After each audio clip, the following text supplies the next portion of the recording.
Now you might be aware that I've got a bit of a thing for unusual hi-fi components. I've also got a collection of small CRT televisions. Well, this device combines both those interests into one because we've got a small black and white television inside a hi-fi component. But why would you want a television in your hi-fi? Well, I'll explain.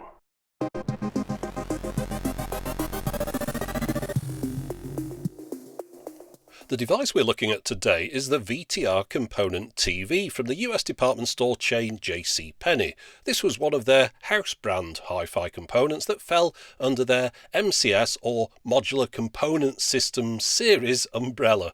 In the UK, my experience of house brand hi-fis hasn't been great. The ones I remember were aimed towards the budget end of the market. However, the MCS series from JCPenney did things differently. Their range consisted of good quality components that had been made for them by respected manufacturers. For example, the manufacturer behind this VTR component TV was the Japanese brand Technics, who sold a similar device in their domestic market. This example I've imported from the US dates from 1978 and is in excellent condition. On the left we've got a 5-inch black and white CRT. Along the top are the large tuning dials for UHF and VHF, and below those are the controls for the brightness and the contrast. So just circling back to that original question of why would you want a television in your hi-fi? Well, the short answer is that not many people did. They wouldn't have sold very many of these, which is what makes them rare and unusual and interesting to make a video about nowadays. But for those people who did buy them, the reason was so that they could record the audio of TV shows. Now, another way of doing this would be to get a portable tape recorder, put it up near the speaker on your TV, press record and play, make sure everyone else in the room stays quiet while you're recording, or perhaps more conveniently you could get a wire from your TV, if your TV had an audio output on it of some description, run that wire across the room, put it into your hi-fi and record the audio that way. But if you had the money and were prepared to spend it, you could buy one of these, add this in with the other components in your hi-fi, and then you'd have a direct feed audio recording of whatever was on the television. So, for example, if there was some sort of pop concert or musical event on, you'd tune into it on the front of here, make sure the right program was being recorded, and then press record and play on your reel-to-reel or your tape recorder. The screen on this isn't there really for people to sit in front of their hi-fis watching a 5-inch black and white TV show. No, it's really just there to make sure that you're tuning in to the right program so that you're recording the right thing. Recording audio off the television was not uncommon. You can see on this advert for the Craig tape recorder that I featured in a video recently that a number of these reels show things that would have supposedly been taped from a television. Indeed, all the missing episodes of the TV show Doctor Who still exist as audio recordings that were made by viewers from their TVs. You could also buy things like a TV tuner without the video circuitry included, which would then be used to feed the audio into a hi-fi. Now, this was a very niche product category, so it wouldn't take much to kill it off, and the thing that did in the late 1970s was the introduction of affordable home video recorders. Why just record the audio of a TV show when you can record the video as well? This particular component TV does have another feature though. It can display a music waveform of sorts on that screen. So to show this in action, I'll need to feed some stereo audio into it, and that goes into these sockets that are on the rear of the device. Now, while I've got it turned around, I'll show you the other things on the back panel. There's a vertical and horizontal hold, UHF and VHF antenna input, switchable between 300 and 75 ohms, and an AC power outlet for daisy chaining other components. Anyway, let's plug in a CD player and see what shows up on that screen. Now, I'm afraid you'll have to put up with a bit of flickering here. It seems this mode doesn't lock down to a particular frame rate, so it's difficult to shoot. But there is a scale that illuminates in front of the screen when this mode is activated. I'll put the lights down so you can see it a bit clearer. Along the top, you've got the left and right channels indicated, but along the bottom, that scale indicates watts, which of course means that this display isn't supposed to be showing a line level input. Despite the standard RCA connectors on the back, what should really be plugged into this is a speaker level output from an amplifier. And there's a dial on the front of the machine to the left of the screen to adjust the display range to match the power input from that amp. So it's no wonder that this display has been a little bit underwhelming. The volume level input is just too low, so it's time to plug it into the Zone B speaker output from my main amp and we'll see what it should look like.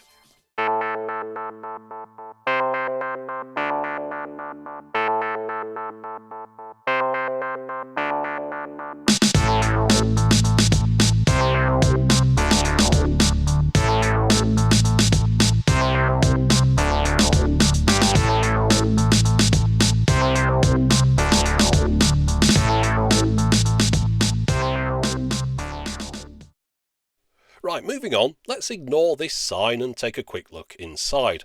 Attached to the inside of the lid is a speaker for the television sound output. There's a volume dial for this to the right of the screen. Interestingly, on the original Japanese version, the Technics one, there's no volume dial. That space is occupied by the scope range dial, which is on the left of the screen on the US version. So it seems like the Japanese one must not have a built-in speaker output, so you'd only have the line out on the rear.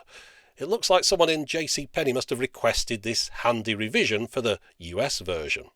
As well as the speaker, inside here you've got all this other stuff. You know, there's thingamajigs. Basically, it's a television inside a HiFi component-sized box.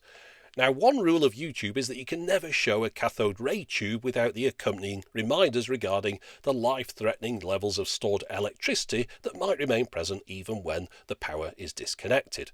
Now, the fact you're watching this video either means that I resisted the urge to touch everything with my bare flesh, or after my demise, Sony bought the entire Techmoan estate for a few $1 billion and has employed a sound-alike to finish off this voiceover in my absence. You can see how the VHF and UHF modulators are attached directly to the control dials on the front panel and are mounted diagonally so as to minimise the height of the case. Now, the real reason I opened this isn't just out of curiosity, it's because prior to filming the sections you saw earlier, I managed to blow a fuse in the power supply due to a wobbly power lead. But fortunately, once I got the appropriate fuse and replaced it, everything came back to life. It's interesting to me that other than the metal lid and fascia, the rest of the case is plastic. I've got to wonder why we didn't see this approach taken more often, because it works well to keep down weight and it's hard wearing as well. This thing still looks new, unlike a lot of my old wooden or metal cased HiFi components. Now, there are no analog TV channels broadcasting anymore in the UK, but it also has no composite video inputs on it, so I'll show you how I went about displaying the videos of myself on the screen earlier on. The first job was importing this converter from the US, which takes a composite signal and outputs it over RF on VHF channel 3 or 4. This runs on 120 volts, so I can plug it into the power socket on the rear of the device. So with all that connected, I've now got a composite input on the back. I'll just need something to plug into that. Now, I've got various video player devices that I can already plug into it, but I thought it'll give me the opportunity to try this out that I'd just spotted on Amazon. It's designed to receive your Wi-Fi transmissions or AirPlay or Miracast from your mobile device and then output them via HDMI or composite video, which is designed really to plug into a car television screen. But it's the ideal thing for me to plug into this, and then I can just send videos from my tablet onto the screen, which will be pretty close to that 4:3 aspect ratio. And the appropriate lead, of course, is included inside the box. Plug everything together, testing it out on my little colour TV here. It seems to be working fine. I mean, it's not perfect, I don't think, but it's doing the job. I can AirPlay YouTube videos to it. I can do screen mirroring. So just a matter of plugging those things together. And you can see the amount of stuff that's around the back here. I'm using a step-down power transformer, of course, as well for the main device. So while you were looking at this nice and neat thing on the screen, there was all this other stuff going on behind the scenes. Now, one reason I wanted to try out a component TV is that they seemed like the ideal thing for displaying vinyl videos. The low-resolution black and white videos decoded from a 45 RPM record are a perfect match for the small monochrome CRT. They look made for each other. So we've looked at the JCPenney component TV and its Japanese equivalent from Technics, but there's also another version without the music waveform feature that was sold using the National Panasonic brand, or just National, depending upon where in the world you bought it. Those all originate from the same group of companies, and while I'm sure that there are similar models from other companies too, another one I own is the Sony VT-M5. I imported this from Japan, and it's a little bit more sophisticated than the JCPenney model, but because it was refusing to display any video, I was forced to hold off featuring it. However, just as I was finishing putting this video together, the component I needed turned up and it's now working fine. So perhaps I'll showcase that one in a future video.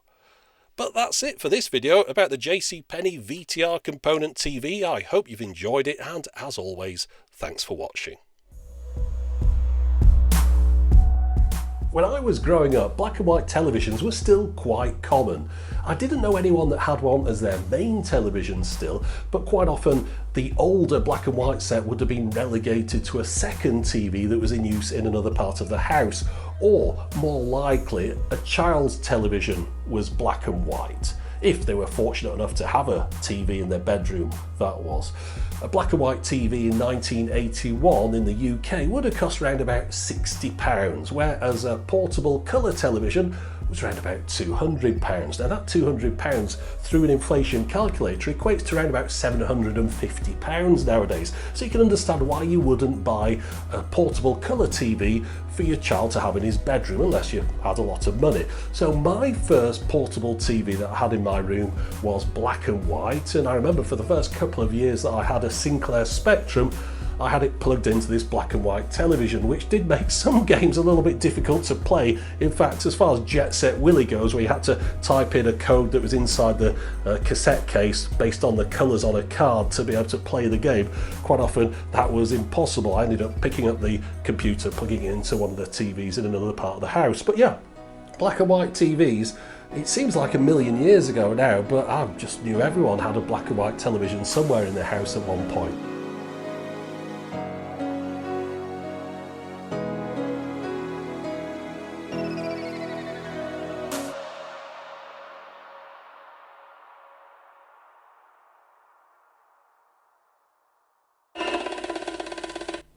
I've been checking out this list of top YouTube millionaires, and we're not on it.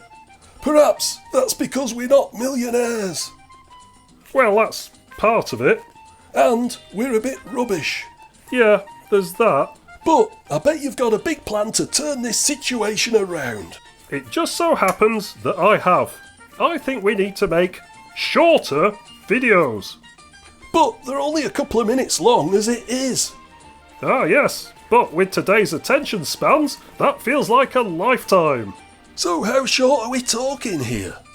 Less than 5 seconds. Are you daft? No, listen, if you go on any message board, you'll see people posting reaction GIFs. GIFs? Yes, animated pictures. If we make our own short videos, and then people start posting those as reaction GIFs all over the place, we'll go viral.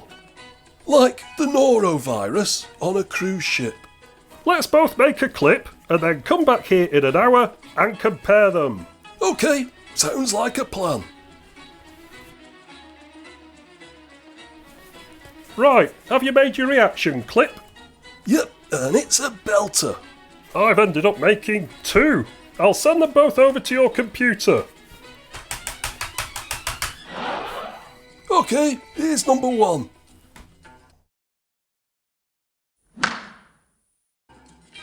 A classic face palm. Although, I think Jean-Luc Picard's already cornered that market. Oh, well, have a look at the next one.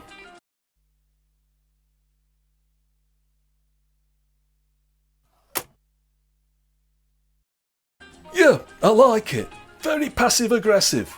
Now, take a look at mine. Flippin' heck. I made sure that you could loop it too. Flippin' heck. Flippin' heck. Right, so we've done our bit. Now someone will grab those bits and then make them into GIFs. GIFs. Millions of people around the world are going to repost them and fame and fortune will follow. I've just got one question. Yep, fire away. Just exactly how'd you get paid for a hit GIF? Flippin' heck!